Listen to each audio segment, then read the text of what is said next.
నమస్తే కిరణ్ టీవీ భక్తి ప్రేక్షకులకి స్వాగతం. ప్రస్తుతం మనతో పాటు ఉన్నారు డాక్టర్ గుండుపుడి శివసుధీర్ శర్మ గురువు గారు. నమస్కారం గురువు గారు. శ్రీమాత్రే నమః. శ్రీ గురుభ్యో నమః. గురువు గారు, చాలా మందికి ఇంటి దైవం వెంకటేశ్వర స్వామి ఉంటారు.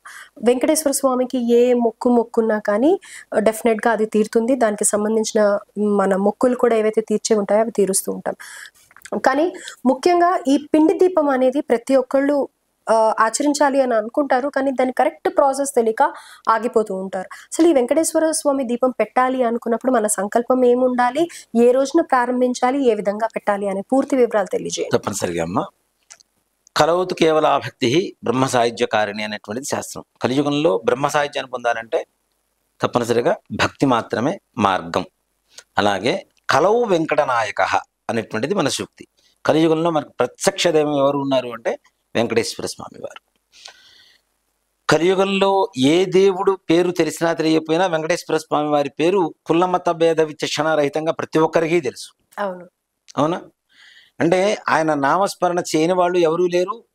అది అంటే ఆయన పేరు పలకాలి వద్దు అనుకున్న వాళ్ళు కూడా తప్పనిసరిగా ఆయన్ని సమ్మోహనపరుస్తూనే ఉంటాడు. ఆయన చూడండి, మనం మనస్సులో అనేక రకాలైనటువంటి కోరికలతో దేవుడి దగ్గరికి వెళ్తాం. తిరుపతి వెంకటేశ్వర స్వామికి ఆయన చూడగానే అన్ని మర్చిపోతాం. అవును గురుగారు. ఏముండవు అక్కడ పోయిన తర్వాత. ఎందుకని అలా అవుతుందంటారు? ఆయనలో ఉండేటువంటి సమ్మోహనం అలాంటిది. ఆయన బ్రహ్మ సాయుధ్యాన్ని ఇవ్వాలి అని చెప్పి ఆయన సంకల్పిస్తే మనం వెళ్ళి కోట్లు కావాలి, లక్షలు కావాలి, నా కూతురికి పెళ్లి కావాలి, నా కొడుకు పెళ్లి కావాలి, ఇవన్నీ కూడా మనసులో ఉంచడు. అంటే భౌతిక శరీరానికి సంబంధించినటువంటి కోరికలు కాదు ఆయన ఇచ్చేది. నిజంగా మాట చెప్పాలంటే ముక్తి మార్గాన్ని చూపించేటువంటి వాడు. వైకుంఠాస్తం అంటాం కదా, ఇట్లా కిందకు చూపించేదాన్ని. అవునా? వైకుంఠాన్ని చూపిస్తున్నాడు ఆయన. నా పాదాలు పట్టుకో, నీకు వైకుంఠ ప్రాప్తి కలుగజేస్తానని చెప్పడమే ఈ యొక్క చేతికి అర్థం. ఆయన పాదాల వైపు ఈ చెయ్యి ఉంటుంది, ఇట్లా ఉంటుంది. ఈ చెయ్యి అంటే పాదాలను చూపిస్తుంటుంది. ఇదే నీకు శరణాగతి, ఇవి పట్టుకుంటే చాలు నీకు అన్ని ఇస్తానంటాడు ఆయన. ఏమి ఇవ్వాలో ఆయనకి తెలుసు కాబట్టి. అట్లాగే వెంకటేశ్వర స్వామిలో ఉండేటువంటి ఒక మహత్యం ఏంటంటే, మనం ఒక గంట సేపు వెంకటేశ్వర స్వామి వారి పాదాల ముందు నిలబడి చూసినా బయటకు వచ్చేసరికి ఆయన రూపం వల్ల మన స్మృతిలో ఉండదు. ఆయన కట్టుకున్న వస్త్రాలు, బంగారం ఇవన్నీ కనబడతాయి. అవన్నీ గుర్తుండొచ్చు కాక, కానీ ఆయన రూపం మాత్రం బయటకు వస్తే మరలా మర్చిపోతాం. మరలా మనం వెంకటేశ్వర స్వామి అంటే మామూలుగా మన క్యాలెండర్స్లో చూడటం, వేరే చోట్ల దేవాలయాల్లో చూడటం, ఇట్లాంటివి మాత్రమే గుర్తొస్తుంటాయి. కానీ ఆయన అక్కడ చూసినటువంటి నిజ రూపం ఏదైతే ఉందో మన స్మృతికి మనకు ఉండదు. అంటే అది ఎంతవరకు అవసరమో అంతవరకు మాత్రమే మన స్మృతిలో ఉండడం అనేది జరుగుతుంటుంది. ఆయన మహత్యం అది కలియుగంలో.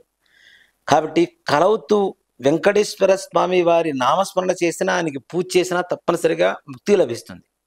అలాగే ప్రతి ఒక్కరికి కూడాను పూర్వకాలంలో వెంకటేశ్వర స్వామి దీపారాధన అనేటువంటిది వివాహం చేయనివ్వండి, ఉపనయనం చేయనివ్వండి, గృహప్రవేశం చేయనివ్వండి, దేనికైనా సరే వెంకటేశ్వర స్వామి దీపారాధన ఇప్పటికీ గోదావరి జిల్లాలో, ఉభయ గోదావరి జిల్లాలో ప్రతి ఒక్కరికి అలవాటు.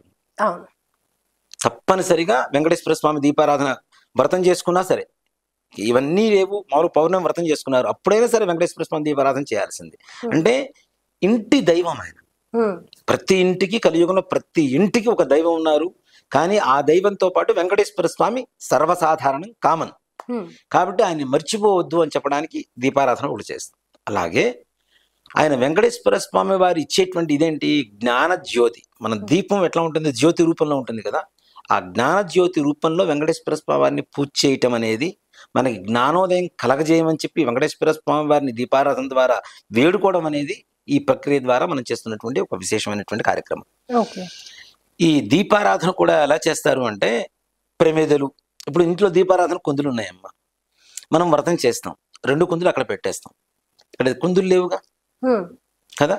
ఇంట్లో కనీసం ఏ పిండి ఉన్నా ఉండకపోయినా బియ్య పిండి అయితే తప్పనిసరిగా ఉంటుంది, ప్రతి ఒక్కరి ఇంట్లో ఉంటుంది. ఒక గంట ముందు మనం బియ్యం నానేసి దంచేసి చేసినా కూడా బియ్య పిండి వచ్చేస్తుంది. దానికి మిక్సీలు అక్కర్లేదు, మిషన్లు అక్కర్లేదు, దంచినా బియ్య పిండి వచ్చేస్తుంది. దాన్ని అంటే మనకి దీపారాధనకి ప్రమిద కూడా ఏమీ లేదు అనుకునేటువంటి సమయంలో కూడాను తప్పనిసరిగా ఈ దీపారాధన ఈ బియ్య పిండితో చేసుకోవచ్చు. అంతేకాకుండా మనం తినేటువంటి ధాన్యం ఏమిటి, బియ్యం కదా. మనం ఏదైతే ధాన్యం తింటున్నామో బియ్యంతో ఇట్లాంటివి చేయడం కుదరదు. కాబట్టి తద్వారా దాన్ని వచ్చినటువంటి పిండి ఏదైతే ఉంటుందో దాంతో దీపారాధన చేయడం ఒకటి. దీంట్లో కూడాను ఆవు నెయ్యి మాత్రమే వాడాలి. నువ్వుల నూనె వాడుతుంటారు కొంతమంది. వెంకటేశ్వర స్వామి దీపారాధన అంటే తప్పనిసరిగా ఆవు నెయ్యితోనే చేయాలి. ఒకటే ఒత్తి, దీంట్లో మరలా 3 వైపులా 3 ఒత్తులు వేస్తాం, 5 వైపులా 5 ఒత్తులు వేస్తాం, ఇట్లా కాదు. 3 ఒత్తులు కలిపి ఒకటే ఒత్తిగా పేనేసి దాని దీపారాధన చేయాలి. దీంతో పాటుగా ఇంట్లో అంటే ఇప్పుడు చాలా మంది ఇళ్లలో ఉంటాయి, కానీ కొంతమంది ఇళ్లలో ఈ పెయింట్స్ ఇవన్నీ పాడైపోతాయని చెప్పి వేసుకోరు. తప్పనిసరిగా సున్నము పసుపు రెండూ కలిపి వెంకటేశ్వర స్వామి వారి నామాన్ని పెడతారు గోడకి. అంటే ఈ పూజ చేసుకుంటున్నప్పుడు ఈ దీపం పెట్టాలి అనుకున్నప్పుడు ఇలా పెట్టాలి అని దీపం పెట్టాలి అనుకున్నప్పుడు తప్పనిసరిగా వాళ్ళని ఒక మాట చెప్పాలంటే, ఈ వెంకటేశ్వర స్వామి దీపారాధనకి పూర్వకాలంలో రంగనాయకులు అని చెప్పి కొంతమంది ఉండేవాళ్ళు. దీంట్లో ఎక్కువగా వైశ్యుల్లో ఉండేవాళ్ళు.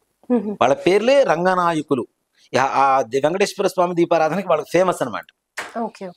వ్రతం మొత్తం పూజారి చేయించిన, పంతులు గారు చేయించిన, ఈ ఒక్క వెంకటేశ్వర స్వామి దీపారాధన మాత్రం ఆయనతో చేయించేవారు. అంటే దానికి స్పెషలిస్ట్ ఆయన. కాబట్టి ఆ దీపారాధన బొట్టు పెట్టేసి శంఖం చక్రం ఇవి గోడ మీద పెట్టి, అక్కడ వెంకటేశ్వర స్వామి ఉన్నట్టే మనం చూడండి, గోడ మీద మనకి ఎక్కడ శంఖం చక్రం నామం కనమాట దండం పెట్టేస్తామా లేదా, చేతులు వెళ్ళిపోతాయి. కాబట్టి ఆ నామం శంఖం చక్రం వేయడం ద్వారా అక్కడ వెంకటేశ్వర స్వామి వారి పటం ఉన్నా లేకపోయినా ఆయన వచ్చినట్టే. అలాగే జ్యోతి స్వరూప శ్రీ వెంకటేశ్వర స్వామి దేవత ప్రీత్యర్థం అనే చెప్తాం మనం పూజ సంకల్పం కూడా. అఖండ జ్యోతి. కొంతమంది చూడండి పెళ్లిళ్ళు చేసేటప్పుడు కూడా ముందు ఫస్ట్ వెంకటేశ్వర స్వామి దీపారాధన చేసిన తర్వాతనే, కృష్ణా జిల్లాలో ఎక్కువగా ఉందమ్మా ఇది, వెంకటేశ్వర స్వామి దీపారాధన చేసిన తర్వాతనే పెళ్లి కొడుకుని చేస్తారు. మళ్ళీ పొద్దున్నే తల్లిదండ్రి స్నానం చేసి, తల స్నానం చేసి మంచిగా దీపారాధన చేసి అఖండం దీపం పెట్టి మరలా పెళ్ళయ్యేంత వరకు అఖండ దీపం పెరుగుతూనే ఉంటుంది. దాన్ని జాగ్రత్తగా చూసుకుంటూ ఉంటారు. ఒక ప్లేటు విస్తరాకు వేసి దాంట్లో ఒడ్లు కానీ బియ్యం కానీ పోసి దాంట్లో మట్టి మూకులు పెట్టి దానికి చక్కగా బొట్లు పెట్టి దాంట్లో అఖండం ఒత్తి వేసి 2-3 ఒత్తులు ముందుగా దాంట్లో 2-3 ఒత్తులు దాంట్లో నానబెట్టేసి ఉంచుతారు ఆ నువ్వుల నూనె. అవి ఒకటైపోగానే ఒకటి దానికి అంటిస్తూ ఉంటారు. అది మరలా వివాహం అయిపోయి వ్రతం అయిపోయేంత వరకు అఖండంగా వెలుగుతూనే ఉంటుంది.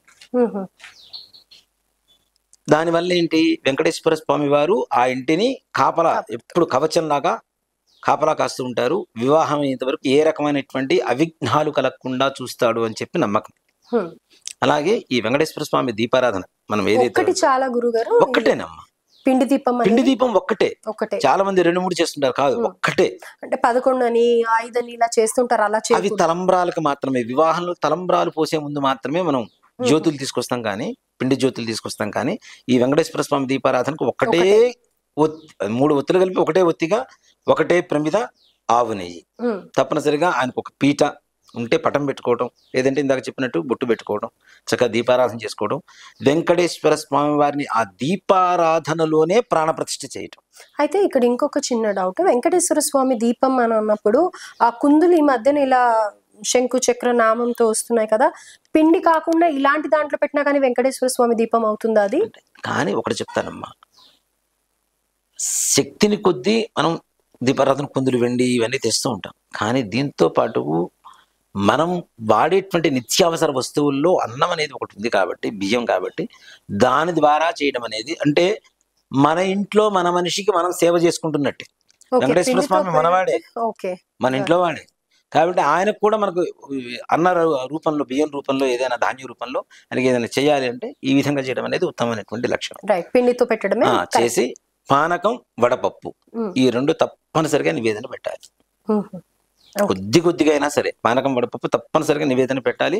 దాంతోపాటు అవకాశం ఉంటే పాయసం ఈ నివేదన పెట్టేసి స్వామివారి అష్టోత్తర పూజ చేసి దీపంలోనే ఇందాక చెప్పినట్టుగా ప్రాణప్రతిష్ఠ చేయాలి వెంకటేశ్వర స్వామి వారిని. అంటే ప్రాణప్రతిష్ఠ మంత్రాలు కూడా అక్కర్లేదు. ఇప్పుడు ప్రతి ఒక్కరికి మంత్రాలు రావాల్సిన అవసరం లేదు కదా.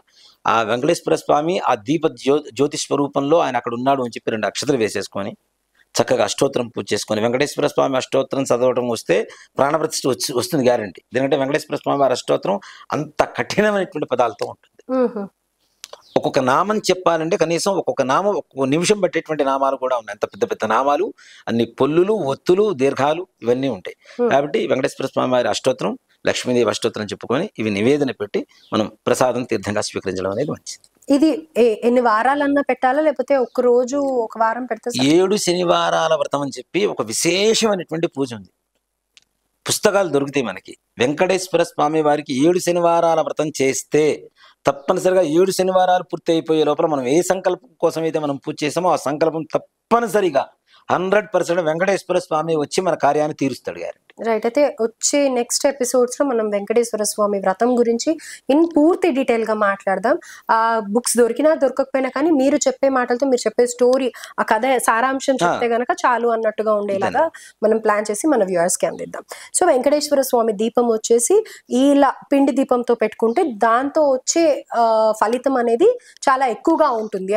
ఇంకోటి కూడా ఏంటంటే, మనం పిండితో చేసినంత దీపారాధన ఆవు నెయ్యితో చేస్తాం కదా, ఆవు నెయ్యి దానికి టచ్ అయి ఉంటుంది, దాన్ని కూడా ప్రసాదంగా స్వీకరిస్తాం. అవును, ఇది కూడా అడుగుదాం అనుకున్నాను. అది తినేలా లేకపోతే భిన్నం చేసేసి చెట్లలో వేయాలి? అది కూడా ప్రసాదంగా కొద్దిగా స్వీకరించేసేయచ్చు. ఆవు నెయ్యి తగులుతుంది బియ్యానికి, అన్నంలో నెయ్యి వేసుకుంటాం కదా, అందులో దీపారాధన వ్రతాలు చేసినప్పుడు మొత్తం తినేస్తారు కదా, ఒత్తితో సహా తినేస్తారు కదా. మరి అలాంటిది ఇక్కడ ఆవు నెయ్యి తగులుతోంది, కరుగుతోంది దీపారాధన వేడికి, ఇంకా టేస్టీగా బాగుంటుంది, అరిసెలు తిన్నట్టుగానే ఉంటుంది, చాలా టేస్టీగా ఉంటుంది. కాబట్టి అది కూడా ప్రసాదంగా స్వీకరించవచ్చు. అలాగే గురుగారు, సో చక్కటి విషయాలు తెలియజేశారు. సో ఫర్దర్ వీడియోస్ లో మీకు వెంకటేశ్వర స్వామి వ్రతం 7 శనివారాల వ్రతం ఎలా చేయాలి అనేది పూర్తి డీటెయిల్ గురుగారి మాటల్లో విందాం. ధన్యవాదాలు గురుగారు. శ్రీమాత్రే నమః. శ్రీ గురు.